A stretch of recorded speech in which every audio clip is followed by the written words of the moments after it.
네, 저희 이런 기관에서 고민이 되는 부분이죠.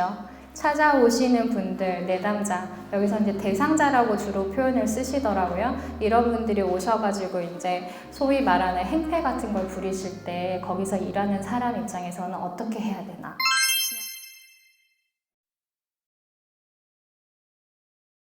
그냥 실제 폭력이 있었는데 나는 그냥 상담하는 사람이고 일하는 사람이기 때문에 맞아야 되나, 아니면 나도 대응해가지고 한 대 이렇게 쳐도 되나, 쉽게 말하면 그런 고민들이 드시는 건데, 어떤 범죄가 성립을 하려면 제가 저 PPT에 그려놨지만 구속요건이라는 것과 위법성이라는 것과 책임이 모두 다 성립을 해야지 범죄가 성립을 합니다.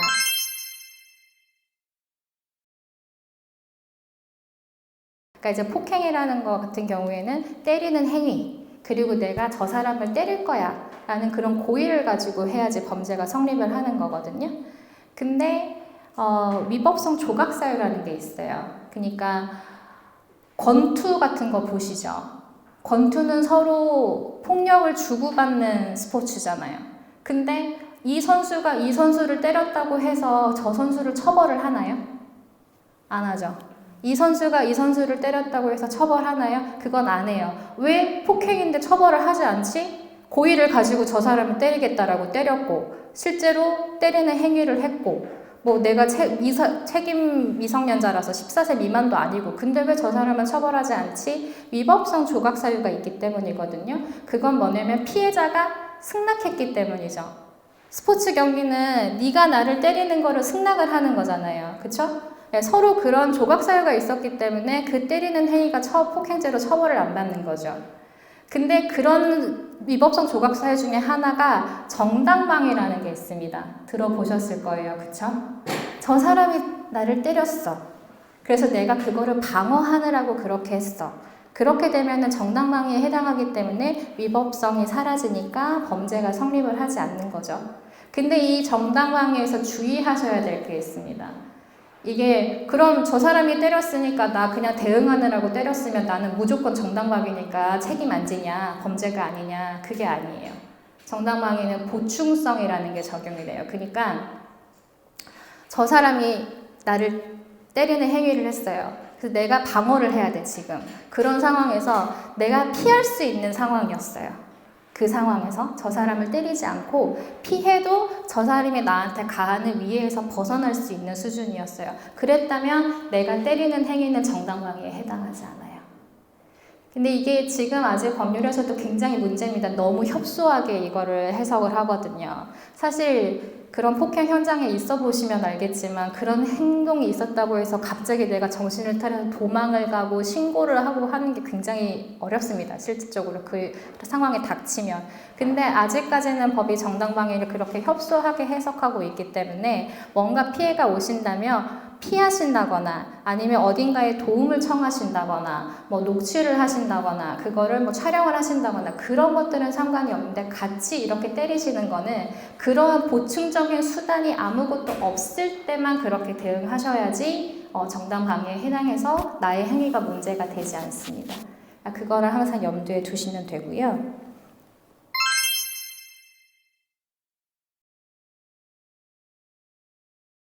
폭력이 있었는데 내가 상처를 입었어요. 그럴 때 이제 어떤 구제를 법률적으로 받을 수 있냐. 이제 이거는 형사적으로 고소하는 거 이외에, 그건 뒤에서 말씀드릴 테니까 형사적으로 고소하는 거 외에 내가 어떤 보호를 받을 수 있냐에 대한 답변을 먼저 드릴게요. 일단 각 사업장에 다 4대 보험은 가입돼 있으시죠? 우리 건강보험, 국민연금, 그 다음에 고용보험, 산재보험, 산재.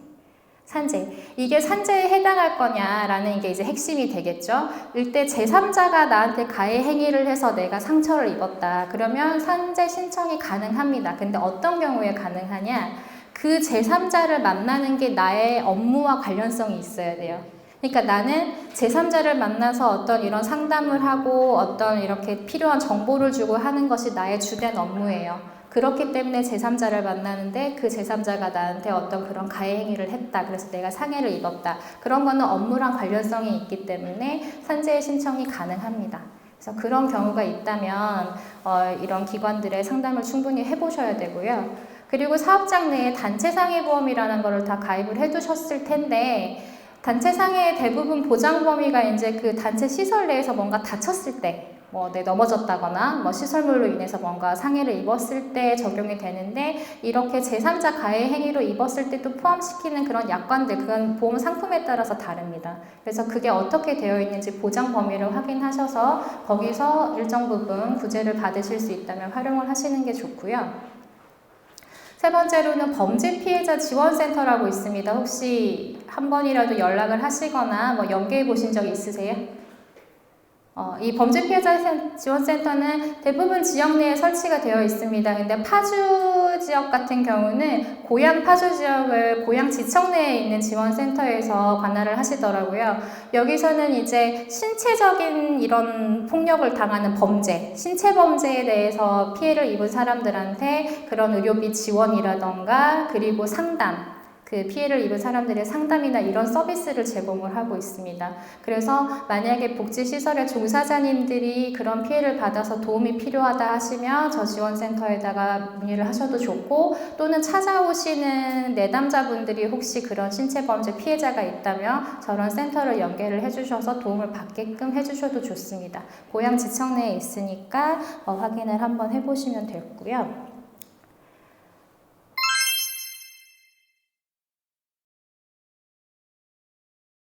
형사적으로 고소고발할 수 있냐, 대상자의 상황에 따라 다르냐, 대상자가 어떤 상황에 있냐 없냐를 떠나서 어떤 범죄 행위를 하고 내가 그거에 대한 피해자면 나는 당연히 그 사람을 형사고소를 할 수 있습니다. 네, 그러니까 그 사람이 뭔가 경제적으로 어려운 사람이다, 그 사람이 무슨 멘탈리 문제가 있는 사람이다 해가지고 어떤 경우는 고소가 되고 어떤 경우는 고소가 안 되고 그러지 않습니다. 그러니까 일단 피해를 입어서 내가 고소하고자 한다면 고소를 할 수 있습니다. 우리가 이렇게 때리는 어떤 행위에 있어서 법에서 규정하고 있는 법률들이 쭉 있는데, 이제 단순 폭행이라는 거는 뭐냐면 그냥 때리는 행위, 그걸로 인해서 내가 무슨 신체적인 상처를 입거나 하지는 않았어요. 그거를 우리가 단순 폭행이라고 하거든요. 그리고 상해 같은 경우는 내가 저 사람한테 꼭 상처를 입혀야지 라고 고의를 가지고 이렇게 상해를 입혀야지 상해죄가 성립을 하는데, 내가 상처를 입힐 의도까지는 없었어요. 그런 때리는 행위를 할 때. 근데 어떻게 하다 보니까 그 사람한테 상처가 생겼어. 이거는 과실로 인해서 상처가 발생을 한 거잖아요. 그거를 과실치상이라고 법에서는 규정을 하고 있어요. 근데 설명을 드리고자 했던 건 뭐냐면, 단순 폭행하고 과실치상 같은 경우는 우리 법에서 반의사 불벌죄라고 해요. 반의사 불벌이라고 들어보셨는지 모르겠는데, 반의사 불벌죄는 그 피해자의 의사에 반해서 저 사람을 처벌할 수 없다는 거예요. 그러니까 행위가 일단 범죄는 돼요. 처벌할 수 있는 상황이에요. 근데 피해자가 가해자랑 합의를 했든 아니면 그렇게 처벌을 하고 싶지 않은 의사가 생겼든 간에 수사관서에 저 가해자를 제가 피해자인데 처벌을 하는 거를 원치 않습니다 라는 처벌 불원의 의사표시를 하면 그 가해자는 처벌이 이루어지지 않습니다. 근데 그냥 일반적인 단순 상해 같은 경우는 반의사 불벌이 아니기 때문에 일단 고소가 되면은 가해자는 무조건 처벌이 됩니다. 대신에 이제 피해자가 합의를 했다던가 아니면 이런 식으로 그래서 저 사람이 처벌되지 않기를 원하는데요 라고 의사표시를 하면 그 양형에 조금 참작이 되는 거죠. 네.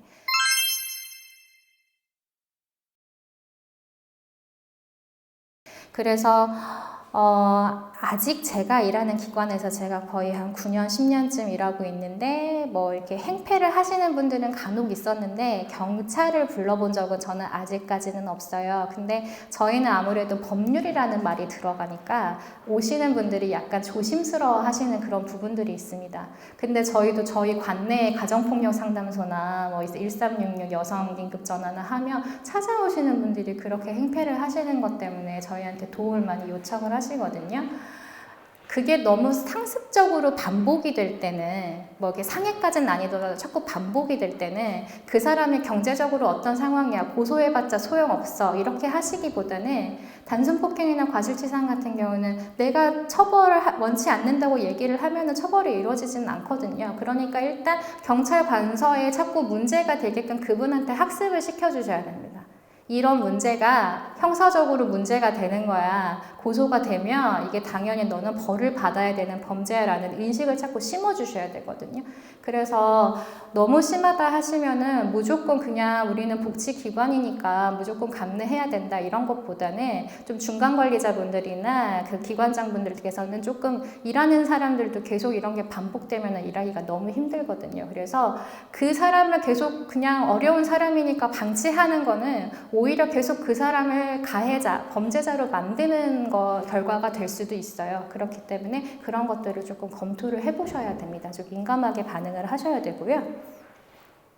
또 때리는 거에 더해서 이제 물건을 파손하시는 경우들도 있어요. 오셔가지고 뭐 이렇게 발로 차는 거는 약과시고 막 이렇게 큰 물건들을 깨부시고 하시는 그런 경우들도 있는데, 이 경우는 이제 형법적으로는 그러니까 그 형사상 문제로는 이제 재물손괴죄에 해당하거든요. 손괴라는 거는 이런 물건을 훼손하는 거를 손괴라고 말을 하는데, 그러니까 재물손괴에 해당합니다. 그래서 이것도 고소를 하시면 처벌 대상이 됩니다.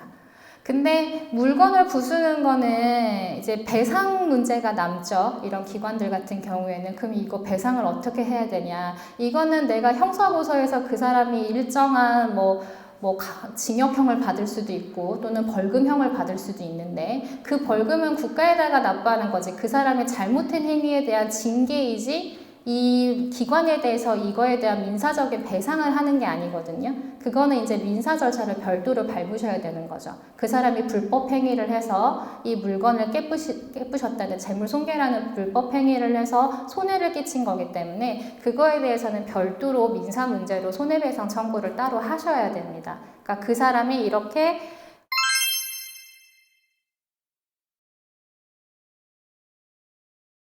이 물건을 손괴를 했다라는 인과관계가 입증이 되고 물건이 부서져서 이 기관에 손실이 입었다는 게 있다면 그건 당연히 배상 청구를 할 수 있는 거거든요. 이것도 마찬가지로 손괴 같은 경우는 실수로 부수는 거는 처벌이 안 됩니다. 과실에 의한 규정이 없기 때문에 실수로 부수는 것까지 법에서 범죄에 해당한다고 해서 처벌하지는 않아요. 부수겠다라는 고의를 가지고 부수는 경우에 형사적인 문제가 발생을 하거든요.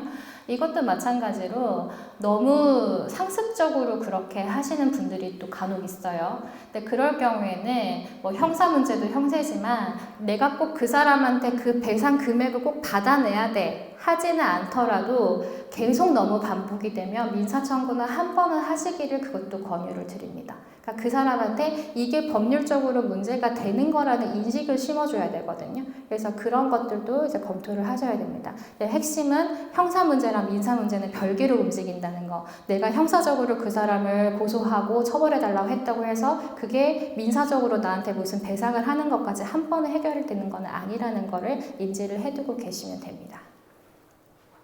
그리고 폭언하고 욕설 같은 경우 정말 문제가 많은 부분이죠. 이게 정서적으로 계속 이렇게 폭력이 있는 거기 때문에 특히 이런 복지기관뿐만 아니라 콜센터도 요즘에 그런 문구들도 많이 나오잖아요. 너무너무 힘들죠. 이게 공공연하게 많은 사람들이 있는 데서만 욕설을 하고 폭언을 하시고 할 때는 형법적으로는 모욕죄라는 게 성립을 합니다. 네. 이거는 친고죄이기 때문에 피해자가 반드시 고소를 해야지 처벌을 할 수가 있거든요. 그래서 이거는 근데 공연성이 필요해요. 그러니까 이렇게 1대1로 있었을 때 저한테 욕을 하거나 폭언을 하거나 하는 거는 처벌을 할 수가 없죠. 네. 근데 이게 너무 지속적으로 계속 반복이 돼서 나한테 내가 뭐 멘탈리 문제가 올 정도가 된다. 그렇게 되면은 그거는 상해에 해당하거든요. 우리가 아까 상해죄, 내가 상해가 심했을 때 고발할 수 있나요? 라고 물어보셨잖아요. 법에서 말하는 상해는 이렇게 단순히 다쳐서 피가 나는 생리적 기능에 문제를 초래하는 것만 상해로 보는 게 아니라 생리적 기능 상해라고 제가 메모를 해놨어요. 그러니까 기절하는 것도 상해에 해당해요. 네. 그래서 그런 것들이 계속 지속이 돼서 극심한 정신적 고통까지 초래를 했다. 그러면 일단 법적으로는 상해죄로 고소를 해가지고 처벌을 할 수 있습니다. 그리고 아까 그 많은 사람들 앞에서 그렇게 폭언을 하고 욕설을 하고 뭐 부수거나 폭행을 하진 않는데 그런 거를 해서 이 기관이 정상적인 업무가 수행되지 않게 하시는 경우들이 있어요. 그러니까 특히 이렇게 소규모 시설 같은 경우는 인테이크 접수받는 데랑 이게 규모가 크지 않잖아요. 근데 그 길목에서 쓰셔가지고 막 고성을 지르시고 막 이렇게 폭언을 하시고 하는 경우가 있어요. 그럴 때는 업무방해도 성립을 합니다. 이 기관의 정상적인 업무를 하는 것을 이런 식으로 위력으로 방해했기 때문에 업무방해도 성립을 하기 때문에 기관장님들께서는 만약에 그 정도에 이르렀다 하시면은 이것도 검토를 해보시는 게 좋습니다. 그리고 전화로 욕설하시는 분들, 저희 기관은 요즘 코로나 때문에 대면 상담이 줄고 전화 상담이 엄청나게 늘었거든요. 근데 전화를 해가지고 막 그렇게 욕설을 하시고 폭언을 하시고 하시는 분들이 있어요. 이거는 정보통신망법에 의해서 처벌 규정이 있습니다. 그러니까 반드시 녹취를 하세요. 문의하셨던 분이 욕설을 하시는데 나만 알고 있는 것 같으니까 심각성을 나만 알고 있는 것 같다. 뭐 그렇게 문의를 하셨는데 이런 찾아오시는 사용자가 그렇게 나한테 욕하고 폭언을 할 때 반드시 녹음하세요. 녹취를 하세요. 녹취하는 것이 나중에 동의를 안 받고 했는데 증거로 인정받을 수 있나요?가 굉장히 되게 큰 문제인데 말하는 당사자가 녹음을 하는 것은 위법이 아닙니다. 그러니까 통화 같은 것도 마찬가지고 이렇게 맨투맨으로 얘기를 하는 것도 마찬가지고요. 저랑 선생님이 무슨 얘기를 하는 것을 저 바깥에 있는 다른 선생님이 녹음을 하시면은 그거는 안 됩니다. 불법적인 방법입니다. 저랑 누군가가 통화를 하고 있는데 제3자가 그거를 녹음을 한다. 그건 도청이죠. 그게 불법입니다. 그래서 그거로 인해서 증거를 취합을 했는데 그거는 법에 갔을 때 그 증거 능력이 인정이 안 됩니다. 근데 제가 말하는 당사자예요. 제가 이 통화를 하는 주체예요. 상대방의 동의를 받지 않고 녹음을 해도 그거는 불법이 아닙니다. 그렇기 때문에 반드시 그런 문제가 있으실 때는 녹음을 하시고 이 문제를 알리셔야지 뭔가 해결의 실마리를 찾을 수가 있습니다.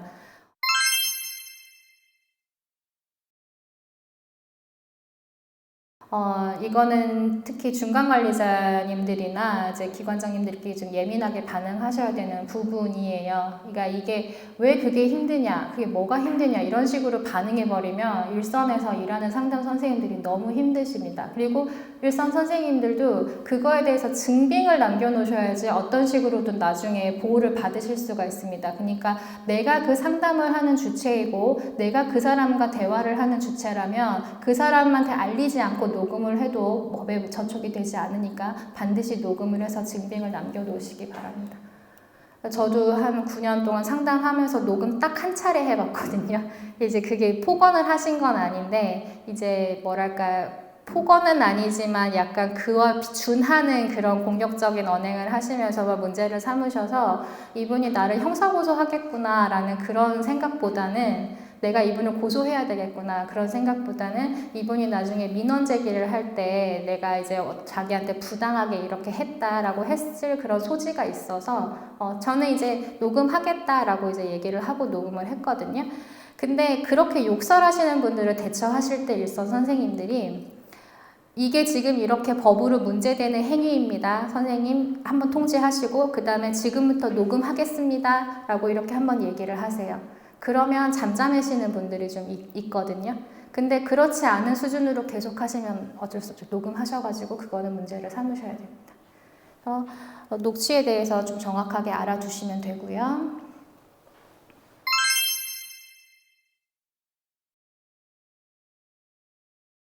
또 하나 케이스가 대상자가 죽고 싶다면서 전화를 하셔가지고 막 구체적으로 내가 어떻게 죽을 것이고 하는 이런 계획까지 말씀을 하셔가지고 이분이 그분의 안전을 담보하기 위해서 경찰에 신고를 해서 출동을 하셔가지고 이제 실제 그런 행위를 하려고 하셨는지 아니면은 말만 그렇게 하셨는지 모르겠으나 어쨌든 뭐 주거에 들어가셔가지고 그분의 뭐 안위를 확인을 했다. 그랬더니 오히려 대상자가 이 전화를 받은 사람을 막 욕하면서 고소하겠다고 협박을 했다.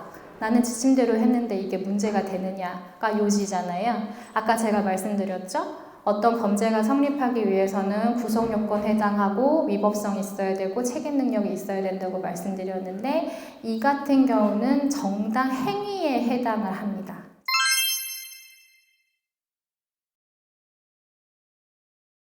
정당 행위라는 건 뭐냐면 그러니까 내가 상대방의 개인정보를 경찰한테 전달을 해가지고 그 전달이 그 경찰이 출동을 해서 뭐 시건장치를 뚫고 들어갔던 어떤 이제 범죄 행위를 하게 한 거잖아요. 도대체 뭘로 고소하시겠다고 하시는지 모르겠지만 어찌됐건 간에 범죄의 구속 요건을 충족시키는 어떤 범죄로 고소를 했다라고 가정을 했을 때 이거는 정당 행위에 해당하기 때문에 범죄가 성립할 수가 없습니다. 그러니까 정당 행위는 반드시 법령에 무슨 행위로 규정되어 있는 것뿐만 아니라 사회 상규상 어떤 게 합당하기 때문에 그렇게 했다라고 인정될 수 있는 거는 다 저기에 해당해가지고 위법성이 없어지기 때문에 문제가 되지를 않습니다. 더군다나 지침대로 지금 지침에 그런 어떤 행동 준칙이 기재가 되어 있잖아요. 그래서 그렇게 해서 했기 때문에 문제가 될 소지는 없고요. 오히려 저 대상자가 자꾸 사례관리자를 이런 식으로 협박을 하고 위협을 가하고 할 경우에는 사례관리자가 협박죄로 오히려 대상자를 고소를 해서 처벌을 받게 할 수 있습니다. 그렇게 해서 알아두시면 좋을 것 같고요.